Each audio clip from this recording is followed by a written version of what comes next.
Use XLOOKUP when you want to look up information from a table, a row, or column. Much easier than VLOOKUP. Here's how it works. I already have the formula going for us.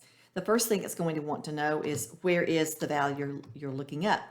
And France is what I'm looking up, and I'm clicking that cell followed by a comma. Then you will have to provide where are those countries located in your data set. And I'm selecting my range that has all the countries. After selecting the range, I now type in a comma to specify where the lookup values to those countries are, which is in the prefix range of data. I'm selecting that range, followed by another comma, and I want it to return NA for non-applicable if it's not found. Open quote, because this is text, NA, close quote, close paren, press the enter key. There is my prefix.